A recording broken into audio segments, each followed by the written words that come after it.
On today's episode of Let's Grow Together, I talk with my friend Gus Torres, and he shares how he went from a struggling marketer to being able to build the prospering business that he's been able to create. It wasn't easy for him. He struggled with certain things, but how was he able to overcome it? How was he able to take the challenges and the struggles and what it takes to get to the results and the prospering business that he's been able to create? So, such an awesome episode. Gus is just a true friend and a truly amazing, kind, caring person. And you're going to love this episode. But first, the intro. In order to become the best version of ourselves, it requires creating great habits. It is not just what we do every day, but also how we think. Join me and my friends as we dive into all things personal development. My name is Nick Montatarvis, and this show is all about helping you grow in both business and life. Welcome to Let's Grow Together. I am so excited. This is actually, I don't know if you're even aware of this, but this is the first time that I have actually brought on a student of mine to share, and it's been so incredible because this individual has been a monumental supporter of mine from when I first got started, when I was first speaking, and since we first met. And the relationship that we've been able to create over, I don't even know how many years it is now, is just truly amazing. So, Gus Torres, thank you so much for being here. Hey, what's up, Nick? How you doing, man? Fantastic. 5 years. Oh my gosh. Yeah, that Yeah, makes 5 years. sense. Wow. Incredible. So awesome. So, real quick, just tell us a little bit about what you do and who you serve. Um, well, my name's Gus Torres. I'm the owner of a Better Solution in Home Care in Wichita, Kansas. My wife and I started a home care agency about 5.5 years ago. We're flourishing. We're doing some great things. Very, very proud and at the same time kind of humbled by what we've been able to create. Um, but like we're going to talk a little bit about, development and kind of how I got from not knowing anything about the field that I'm in to knowing about the field that I'm in. Right. So So yeah, you originally were you did like AC, right? You were doing AC work because I yeah, remember when we first met yeah, you were part-time, right? You were doing some home care and then you were still doing like your other full-time job. yeah, yeah. Um, yeah, when we started off, I think I was working two jobs at the time. I was doing heating and air at a hospital, and then I was a maintenance man at a small apartment complex around the corner from my house. Just trying to get a little extra income to pay off. My wife and I are in our 40s, so we have the normal 40-year-old debt, like Okay. credit cards and bills and maybe stuff we shouldn't have bought along the way that we're paying for.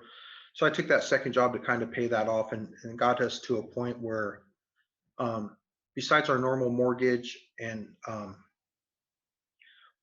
house and car payments and stuff like that, we got to like to zero, where we didn't really owe any credit card payments or owe anybody any money. So that was kind of like the starting block for us and what we were going to do.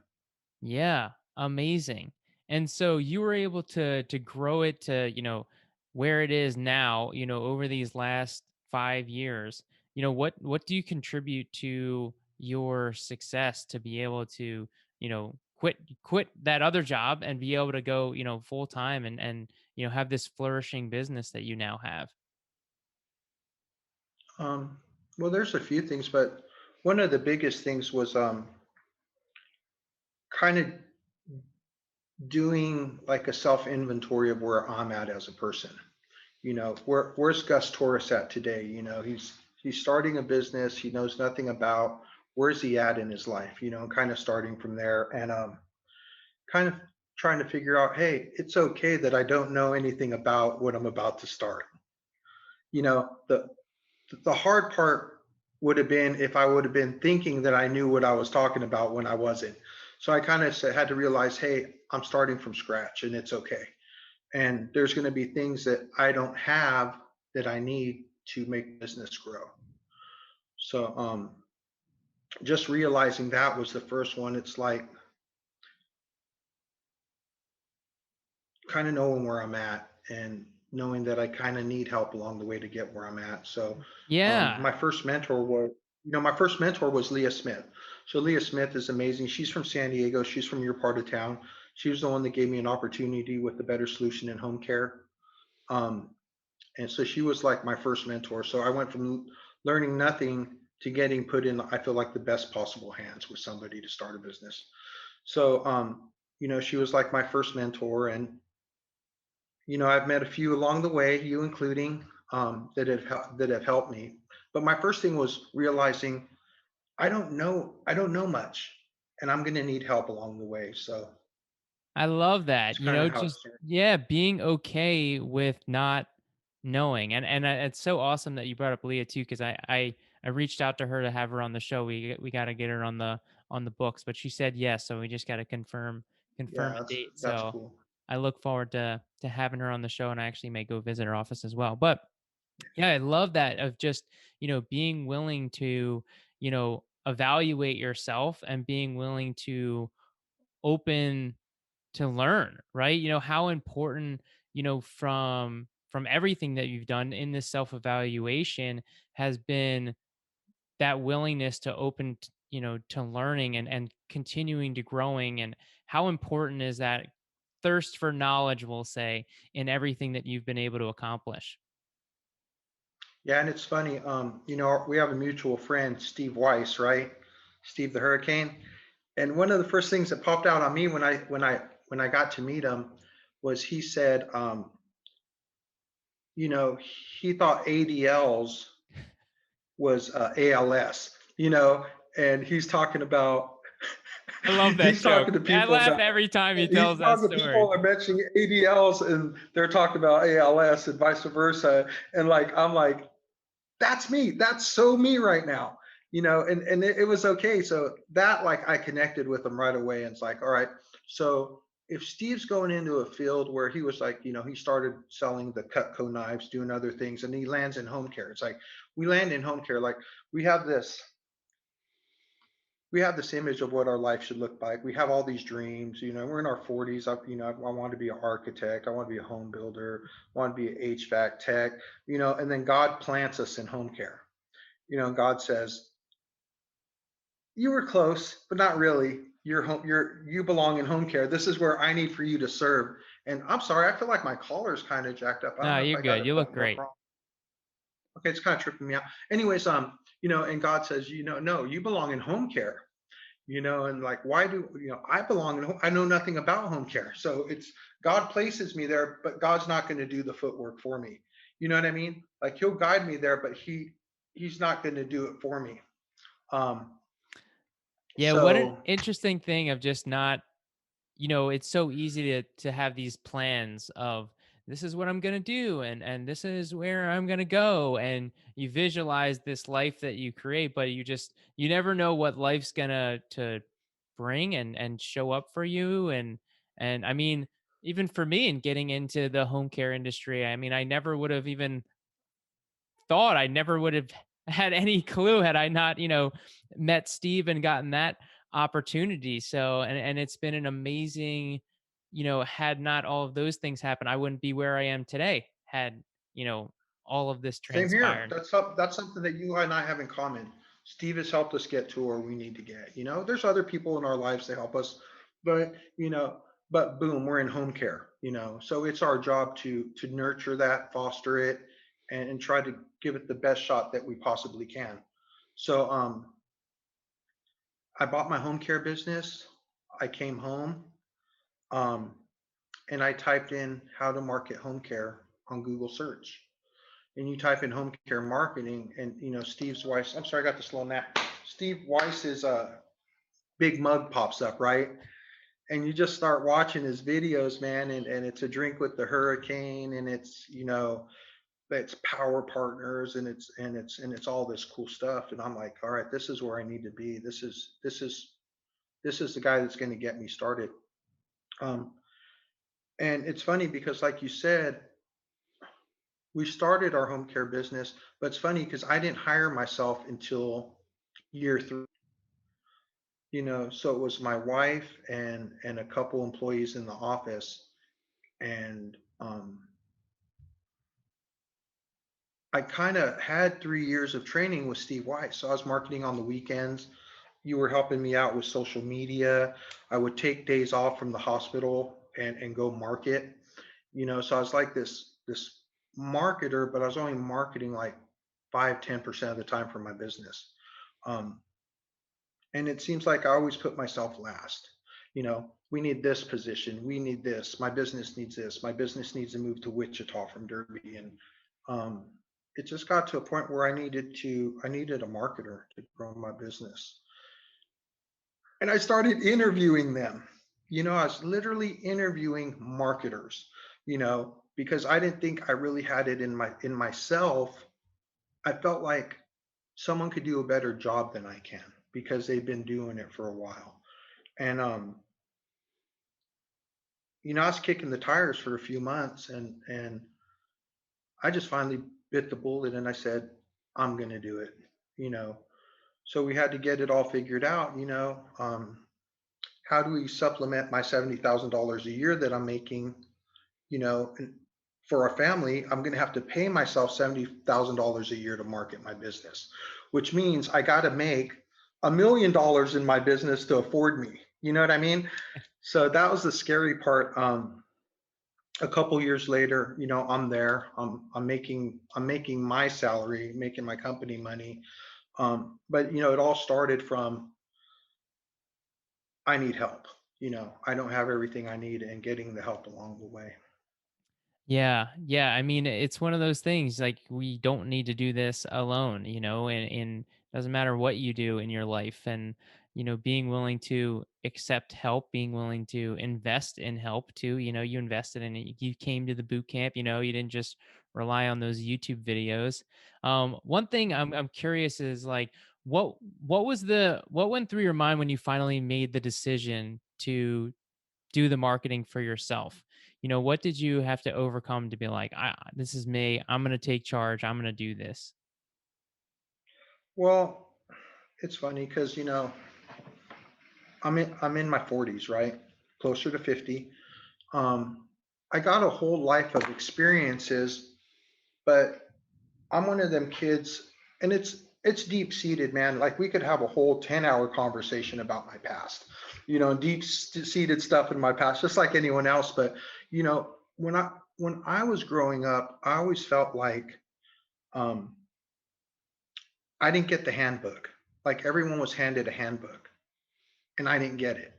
So I always felt like people having conversations knew more than I did, or people knew the easier, faster, quickest way to get to something, or their parents instilled in them something that my parents didn't instill in me. So I always felt like I didn't have the owner's manual to life.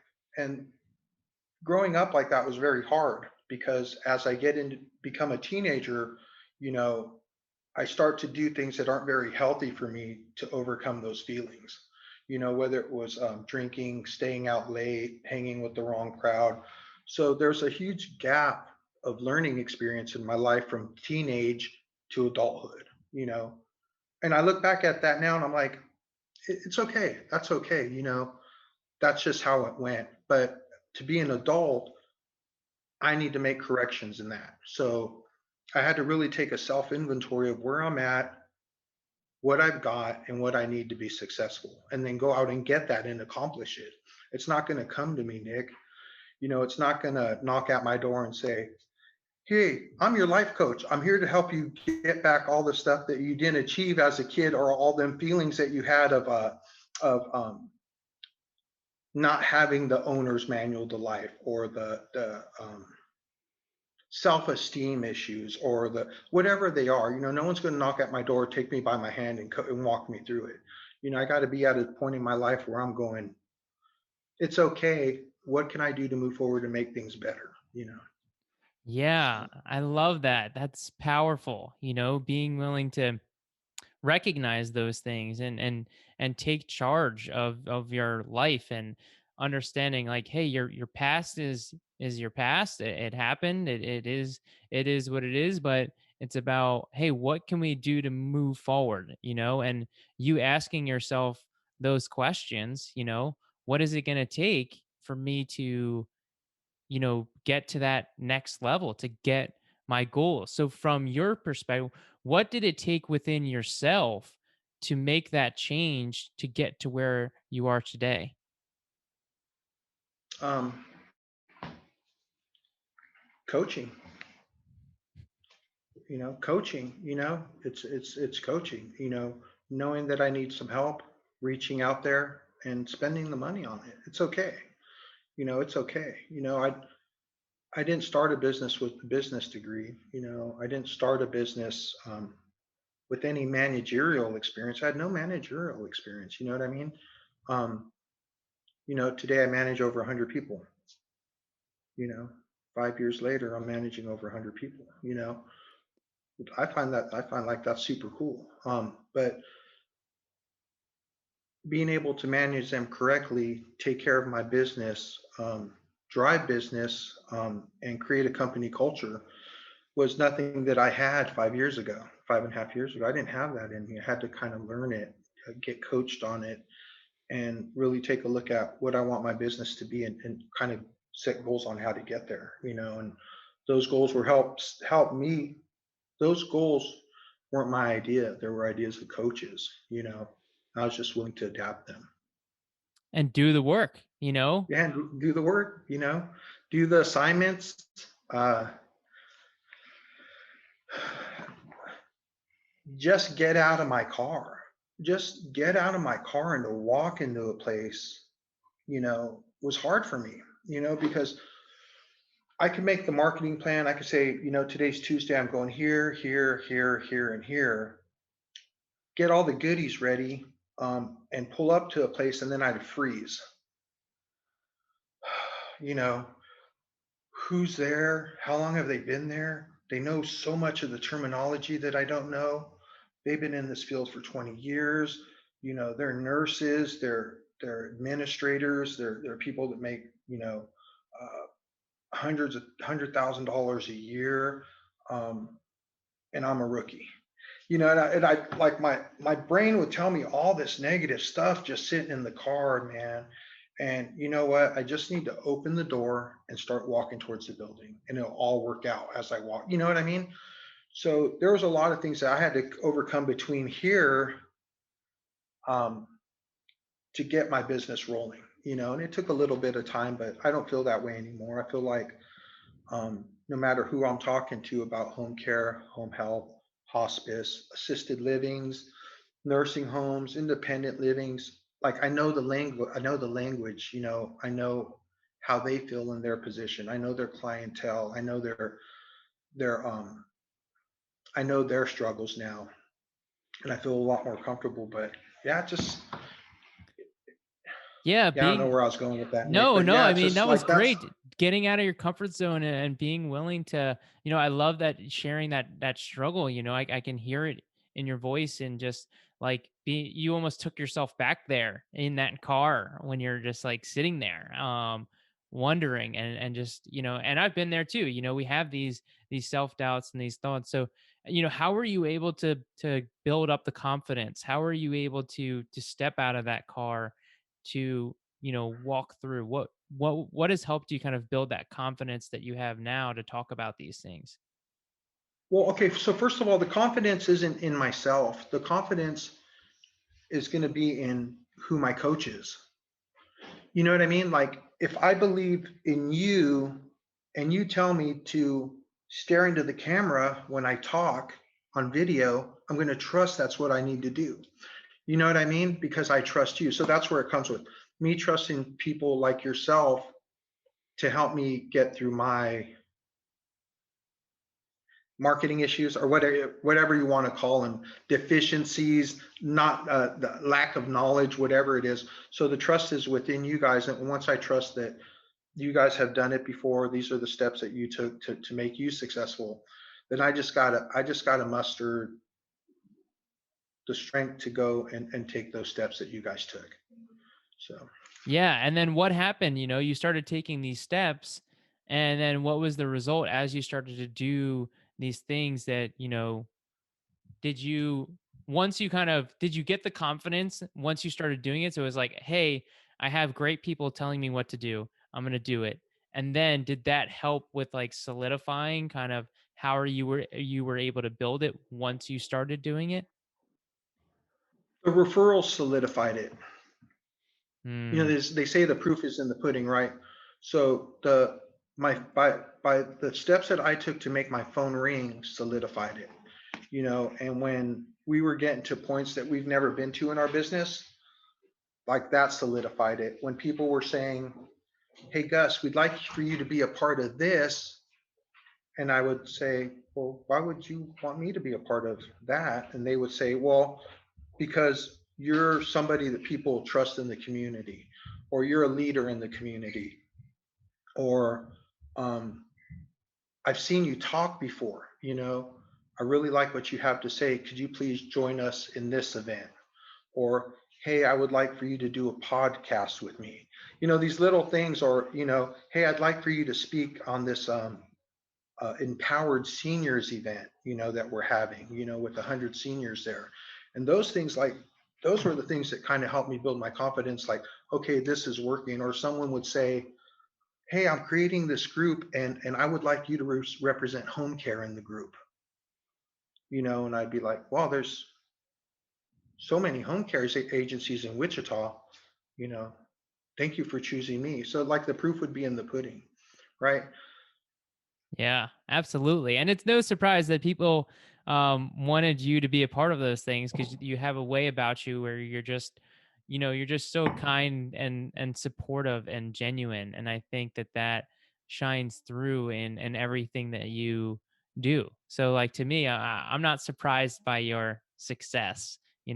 From meeting you, you stood out to me again from that. Right, it was Houston, right? I think Houston was the first. Yeah, we met in Houston. Yeah, and so just such a, amazing thing to be able to see that growth. And I have to bring up this example too because I think it's interesting to be nervous about walking into a facility, and Mhm. then next thing I saw you're making videos, you're on these podcasts, you're doing these news reports. So it's so cool to be able to see that growth that you've been able to achieve, all starting with just being willing to step out of your comfort zone. Knowing that I needed help. Like, I needed help. It's the bottom line, um, to let the pride go. Here's the deal. My wife and I didn't have a whole lot of money to start our business, right? We started our business on not owing anybody money and then getting credit cards. So if I fail, then my whole family fails pretty much. We got it all riding. So that's motivation to say, "Hey, I got two teenage boys, they're watching me. I got my daughter, she's watching me. Here's an opportunity to show my kids how they could succeed, you know, by watching your dad succeed. You know what I mean? Um, so that was real important to me. That's one of my main drivers too, is knowing that, hey, my kids are watching me. My wife's doing her part. I got to do mine, and going out there and getting over that nervousness, sitting in the car, that talking, talking to myself, like going, "It's going to be okay. You just need to get out of the car." You know, just go find out their name. Go find out their name. Grab a business card. If that's all you do, go get a business card. And kind of starting from there. Mhm. Now I feel like after all these years of coaching, I have the magic recipe. You know, and it's cool. So anytime I go into a place, I'm pretty sure I'm going to have an opportunity to be their preferred provider. That's how confident I am now. Amazing. And I love that you just Like, said that, I feel bad. I feel bad. I feel bad for the other companies now when I walk in the door. Because somebody's going to lose business. That's kind of how I feel now. So yes. Oh, I love that. Oh my gosh. Yeah. And it all starts with just, being willing to just get out the door. I think there's such a powerful analogy in sharing that story. when you were sitting in the car, you didn't say like go in there, do all it said walk toward the building.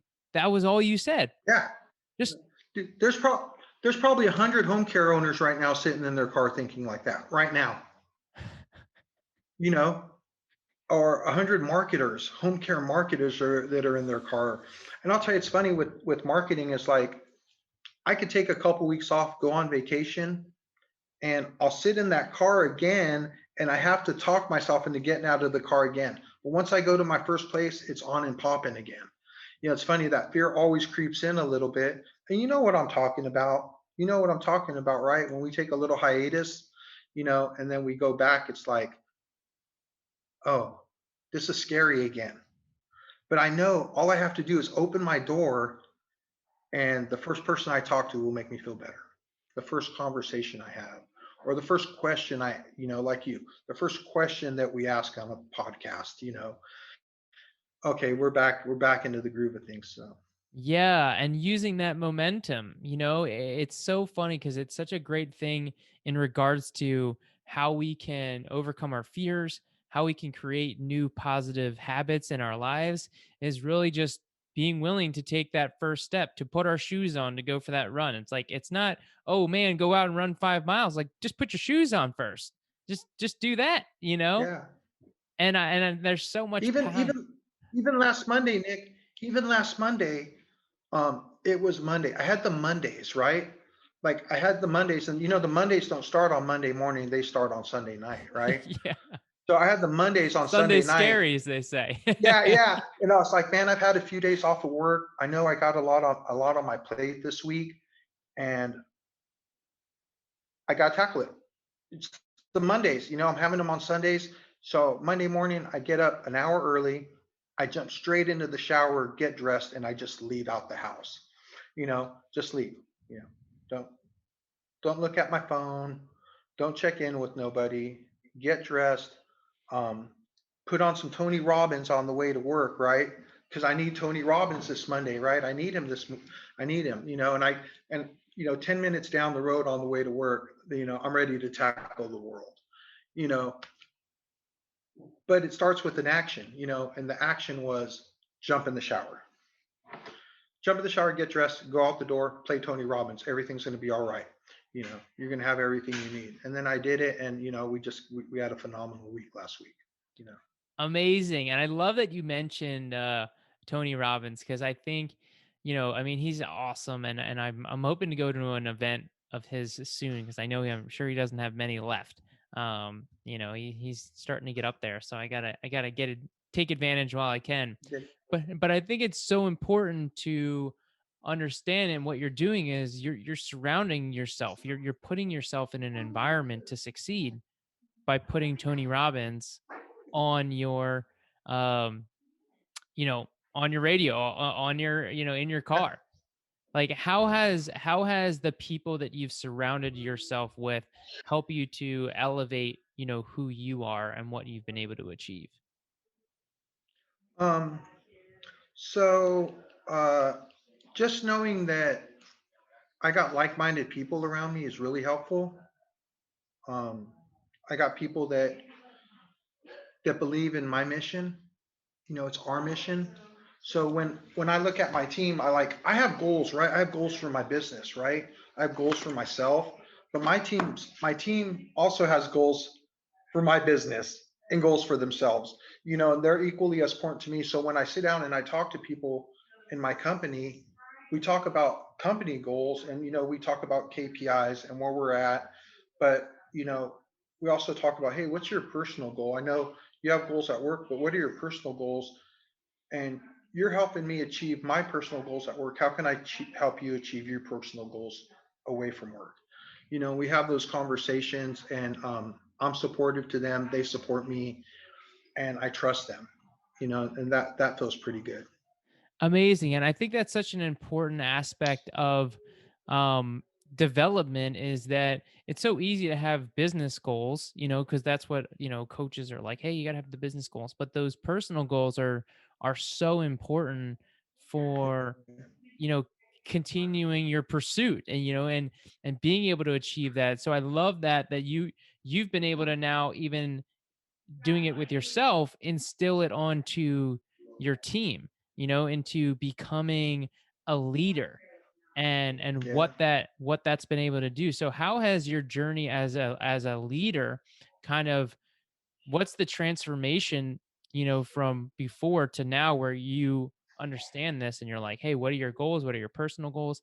How has that your own leadership developed over these last 5 years? Um, that's a pretty tough question, Nick. To be honest with you. Let me ask it in a different way. What do you Okay. believe is an important role, um, when it comes to leading your team? Like, what's the most important thing when it comes to leading your team? My philosophy is do the best you can and have a good time. Do the best you can and have a good time. Because when people are enjoying what they do great work. Um, you know, I heard Canoe Kashal talk about the Debbie Downers in his company. Remember him talking about that? Hmm.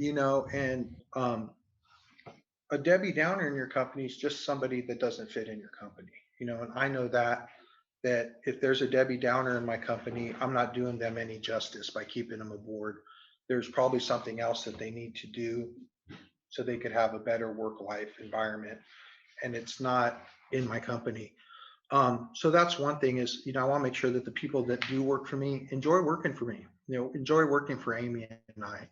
And when they wake up in the morning, they don't feel like, darn, I need to go to work today, or darn, I'm on call, or darn, uh, another day, um, an applicant might not show up. That's not how our business operates. Our business operates with, you know, I get an opportunity to serve this weekend on call. You know, um, I had a great hire on Wednesday that's doing great. You know, we only had 2% overtime this week. We look at all the good things that we're doing, and when we sit down and we talk about, we always start off with what was something that amazing that happened last week that you can't believe it. What went on last week, and we share all these wins. And then we just start off on the great tempo and stuff like that. So that's pretty much it. Do the best you can, have a good time. It shows in the way you answer the phone. It shows in the way your posture is at work, the way you greet people, the way you're an ambassador to our business is all going to start with how you feel about being at work. So do the best you can and have a good time. I love that. And it's this top down mentality of, you're projecting this level of gratitude and appreciation and seeing the positives, and that gets trickled down to your team, and it gets trickled down. When it gets trickled down to the team, then it gets trickled down to people who are calling, and then they're having a good environment. And I think that is Referral just, sources, yeah. everybody, just all the way down, clients, everything. It's And it's like, I spoke a lot, or I mentioned a lot about the things that I didn't know, and having to get coached on them, but being in my mid 40s, there are things that I do know, and I got to give myself credit for that, right? Like, I know what a bad boss looks like. I've had so many different jobs. I know what a bad boss looks like, right? And I know what a great inspiring boss looks like. I've had them both, and I'm gonna go back on and tell a little story, okay? Um, I had this job. It was a maintenance job. It was one of my first months on the job. Um, the owner of the the parent company that owns this company that I'm working for, his name's Nestor, right? Big realty guy here in Wichita. Um, big wig in Wichita. Great dude. So I'm I'm actually painting his elevator in his office, right? He's on the third floor, he's on the penthouse of a building, and I'm painting the elevator. and I'm painting around the elevator, and it's a couple day project. And the first day he rides up on his elevator and I'm painting it, and he says, "Hey Gus, I'm Nestor. Thank you for painting my elevator. I just want to let you know if you need anything, please let me know. I'd love to help." And I'm like, "What? I'm just the maintenance guy painting this elevator. Here's the guy that owns the company that I work for." And he tells me that. And then the next day he comes up and he's like, "Gus, you did such an amazing job on my elevator. If you ever need anything, just let me know."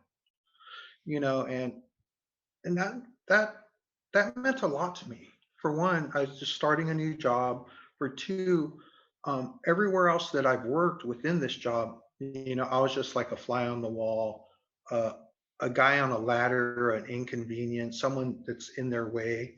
But this guy took the time to approach me, see how I was doing, and see if there's anything that I needed. So if if I just had that philosophy, I'd be winning, right? So whenever anybody walks into my office, or I could be in a meeting, and if a caregiver walks in my office, I'll ask to be excused. And I'll go up and I'll talk to my caregivers and I'll be like, "Hi Sandra, how you doing today? How's your day going? How are we doing? How are our staff treating you? Do you have the schedule that you like? Thank you so much for what you do. If there's anything you need, just please let me know." And then I'll go back to my business. But that 1 to 2 minutes that I spent with them, Steve calls them touches, means the world to them. And it meant the world to me. So if I just approach it like that every day, I'm okay. So when I walk into my office, our hiring agent, first person I want to go to, because hiring's difficult. you know. I go in, I say, "Hi Avery, how you doing today? What's on your schedule? Is there anything I could help with?" And then I'll get, "Everything's fine. Thank you so much." And then I'll go to the next person, our scheduler. And I always joke with her and I say, "Are we still in business?" And then she laughs, and then I say, "How's today going? Is there anything that I could do for you today?" Just go through my company, making sure everybody has what they need. And if there's anywhere I could help. So, Amazing. Yeah, and I think that's super, powerful because those things again, it's like this trickle down, top down leadership in how you treat other people is, they feel appreciated, they stick around, they work better, it's this level of, oh, it feels great to do these things too, like let's be selfish for a minute, and like, yeah, it feels good to be there for and supportive for other people, but then also from the business standpoint it moves the bottom line. So it's almost like this certain perspective of, how are people not doing this? It's like this is an essential piece of growing a successful business with just people, in how we interact with people on a regular basis and seeing them as people. The guy, I'm sure he treated you just like he treats everyone else, and I think that was the whole, thing. The boss, it doesn't matter if you're the janitor, the maintenance guy, or the VP, you treat everyone the same way, with respect yeah, and kindness. that was his winning formula. That's his winning formula. I didn't have to recreate it. I just borrow it. You know, um, Guy's name's Nestor Wygan. Yeah. Um, I'm I'll be indebted to him for the rest of my life for the things that he taught me, and just the few times I ran into him. And then I had bad bosses, and I don't want to be that bad boss. I don't want to be that bad leader. I want to be the good leader. I want to be the person when they walk in the room, the temperature in the room drops. Gus is here, you know, he's lightening up the room, he's lightening up the office. Everything's going to be great. That's kind of what I want to bring to my office. And that's the easy stuff, man. They're doing all the hard stuff. That's what I do is easy. What I do is easy. I generate work, and I bring an atmosphere for people to love what they're doing. It's easy. Yeah, that's so amazing. I love that, and I think there, like you said about comparing yourself to the bad boss is like you're walking on eggshells. Oh my gosh, the boss is here. Your heart goes up you get stress in your shoulders, like when that bad boss comes in. And I mean, just imagine again, you can almost picture it, like what the difference would be. And I think it's so important to ask ourselves, and it comes from being, but seeing it, seeing it firsthand for yourself was able for you to be able to reflect in, like, hey, this is the type of leader I want to be. This is the type of person I want to be. And like what a beautiful way to be able to grow your business through kindness and just treating people well. Yeah, and then it rubs off on them, so my the leadership in my company will know, hey, this is probably what would Gus do in his business today with this caregiver that has been late oh, been late 3 times in a row. How would Gus go about getting them to feel good about what they're doing, feel good about their job, know that 15 minutes is a correctable issue. How can I help you to correct that issue? Do we need to move the shift 15 minutes earlier? Um, do you need do you need a gas card to get ahead of schedule? Like, what do you need? It's 15 minutes. It's something that's correctable. How can we work together to correct it so that our clients get the best care possible? And it's just like someone in our office, hey, our overtime percentage is 4%. I know you love it at under 3, this is our issue this week. How are we going to correct it? What can we do this week to get it down to 2, maybe make up for the 1% it's over? It's all workable, you know what I mean? So, but if I was to go in there and go, why are we at 4%? This ain't right. I'm tired of this being at 4% for 2 weeks in a row. How would that person feel trying to get us down to 2%? Now you just stress them out. They're not going to, they're no good for the day. But it depends how we handle it, how we get into the solution. Our company's named a better solution in home care. How do I bring a better solution to anything that comes up in my business? And it's usually with, to be honest with you, it's with a 4-letter word, LOVE. How am I lovingly getting them to accomplish these goals? And how am I bringing the love to get them to accomplish those goals? I know it Um, sounds kind of cheesy, but Now, I love it. It's a great no, I think it's just one of those things that people often don't utilize or speak about love in general in the business setting. But it's like if you treat people and come from this place of love, that it's the most powerful tool that you can use, in changing people's lives, regardless of whether it moves your bottom line or not. But do people love coming to work? Do people love working for you? What do they say? I love my job.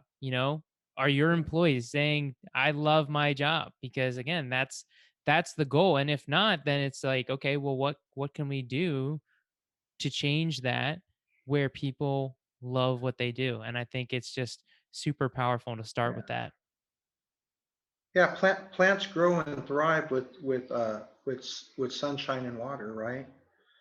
Not with cloud and a drought. So why would I want to bring doom and gloom to my business? It's not going to grow like that. I got to bring the sunshine and the water and the nutrients into my business for it to thrive. Absolutely. Love it.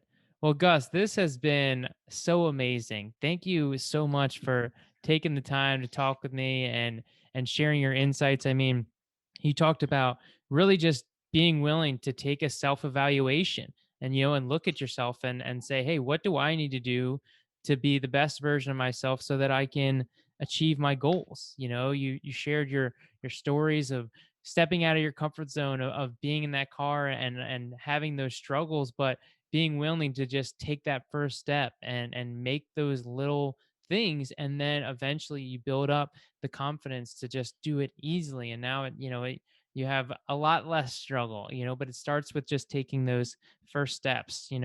Talking about do your best and have fun. I love that as a mantra to be able to do, because I think it's so important that we love what we do, that we enjoy what we're doing, and we create an atmosphere, an environment where people love and have fun, having fun and laughing. I mean, what a great way where it doesn't feel like work, that's it's a powerful thing to bring to your team. And we talked about top down leadership, the positivity. I love when you were sharing your insights about just how you were choosing to see things each day, and by reflecting that and being this positive person and seeing the glass half full, that then trickles down to your team. It trickles down to them talking with your caregivers, or them talking with your prospective clients, and all of this plays this role of the leadership that you continue to show is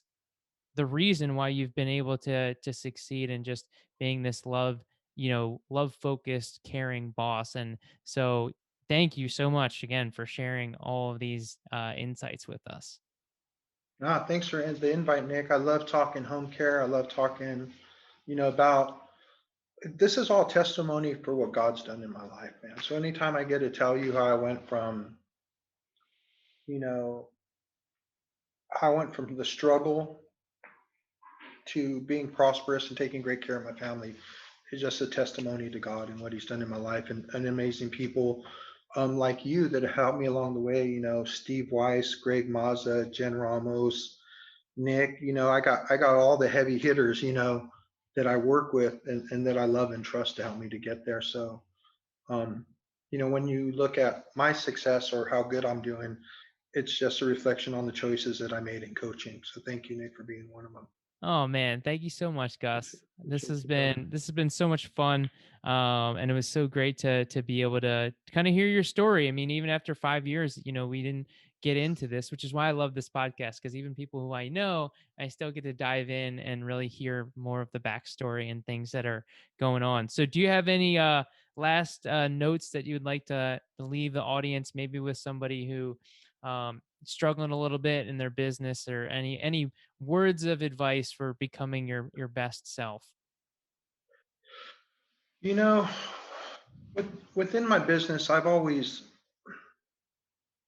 in home care in general, there's this rule, and it goes a little something like this: for every 500 hours a week that you schedule, one manager should be able to take care of that. So for 1,000 hours a week, it should be two people. For 1,500, it should be three people. For 2,000, it should be four people. I threw that out the door, and I've always hired enough people to take great care of my clients.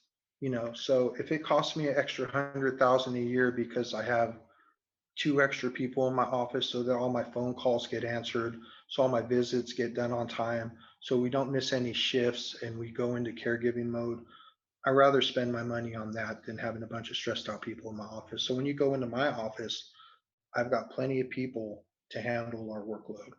And I feel like that's always made us best. So don't, worry about the quality of work you put out there, the quality of support you have your caregivers, the quality of what you do in your office. And don't worry about that extra money. That's just my advice. Some people, they get into business for the money, which is cool. But if you take great care of your people, take great care of your clients, the money will come. So that's kind of my deal for any home care owner that's struggling. A lot of home care owners, they're doing it on their own, or maybe they have a part-time person and they're stressed out. They're they're not sleeping good at night. Their phone's constantly ringing, and they're constantly worried. Share the burden, hire another person, make a little less money, provide quality care, and the money will come to you. So that's Wow. kind of what I have. On a personal note, I go at night, I reflect on my day, see if there's anything that I could have done differently, and try to incorporate that the next day and try to grow as a person. That's all. Love it. Self reflection, such an important aspect of being able to continue to grow. I love that. Lastly, Gus, what's the best place if somebody were wanted to, get a hold of you, get in touch with you? What's the best method for that? Hey, I'm pretty easy. Just call me on my cell phone. That's it. 316-500-4268. Shoot me a text. We'll talk. It's all good. Love it. Amazing. Awesome. Yeah. Well, I appreciate your time, Gus. This has been so fantastic. So much insights to take and help you out. Just get out there, keep working hard, keep having fun, and remember, let's keep growing together. Wait, one more thing. Sharing is caring. If you received value from today's episode, share it with a friend so they can enjoy it too. We can all win by helping each other grow. Thanks for listening. See you next week.